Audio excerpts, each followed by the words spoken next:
भोलेनाथ के सच्चे भक्त की कहानी। भगवान शिव की महिमा अपरंपार है। शिव जी को भोले भंडारे भी कहा जाता है। भगवान शिव अपने सच्चे भक्तों के कष्टों को हर लेते हैं। भगवान शिव के ऐसे ही सच्चे भक्त का प्रसंग तब का है जब यातायात के ज़्यादा साधन नहीं होते थे।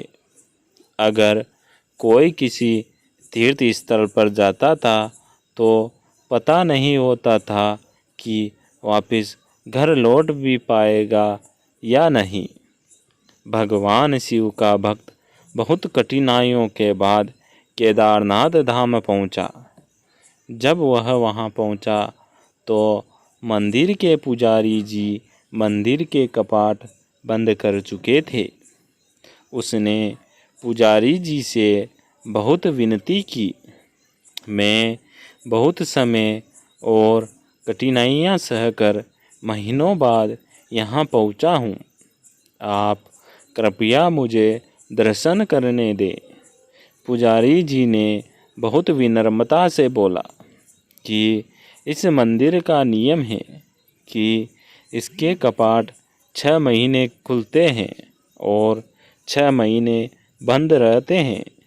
अगर एक बार कपाट बंद हो जाए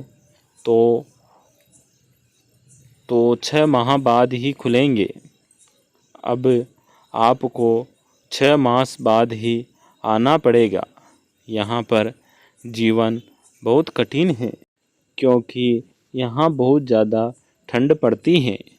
आप यहाँ नहीं रह सकते। इतना कहकर पुजारी जी वहाँ से चले गए। भगवान शिव का भक्त उनका नाम स्मरण करने लगा। प्रभु, आप तो जानते हैं कि मैं कितनी श्रद्धा भावना से यहाँ पहुँचा हूँ। रास्ते में आने वाली कठिनाइयों के बाद भी मेरा मन विचलित नहीं हुआ था क्योंकि मेरे मन में आपके दर्शन की लालसा थी। उनके आंसू से अश्रुधारा बह रही थी। उसे भूख और प्यास भी लगी थी। कुछ समय पश्चात वहाँ पर एक साधु बाबा आए। उन्होंने उसका हालचाल पूछा। शिव भक्त ने अपनी सारी व्यथा उनको सुना दी। साधु बाबा ने उसे पीने को पानी और खाने को भोजन दिया। उसने हौसला दिया कि मुझे विश्वास है कि कल मंदिर के कपाट अवश्य खुलेंगे। साधु बाबा से बात करते करते कब शिव भक्त को नींद आ गई, उसे पता ही नहीं चला। सुबह जब सूर्य के प्रकाश से उसकी नींद खुली तो क्या देखता है कि पुजारी जी पूरी मंडली के साथ मंदिर के कपाट खोल रहे थे। वह पुजारी के पास गया और कहने लगा कि आप तो कहते थे कि कपाट 6 मास बाद खुलेंगे। पंडित जी को उस भक्त का स्मरण आया कि इसने मुझसे कपाट खोलने की विनती की थी। पंडित जी ने कहा, मैं तो 6 मास बाद ही आया हूँ। फिर शिव भक्त ने पंडित जी के जाने के बाद एक साधु बाबा से मिलने का पूरा प्रसंग सुनाया। पूरा वृतांत सुनकर पुजारी जी स्तब्ध थे। कोई 6 मास तक बिना किसी साधन के इस ठंड में कैसे जीवित रह सकता है।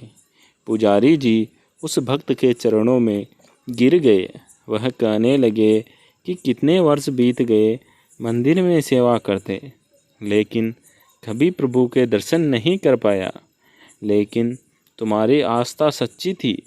तुम्हारी करुण पुकार सुनकर भगवान शिव न केवल स्वयं तुम्हें भोजन और पानी देकर गए, बल्कि भोलेनाथ ने 6 मास के कालखंड को योग माया से एक रात्रि में समाप्त कर दिया। सच ही कहते हैं कि ईश्वर की भक्ति इतनी सच्ची आस्था से करो कि अगर कष्ट तुम पर हो, फिकर ईश्वर को ही भक्त को कष्ट से कैसे उबारना है। ओम नमः शिवाय। हर हर महादेव।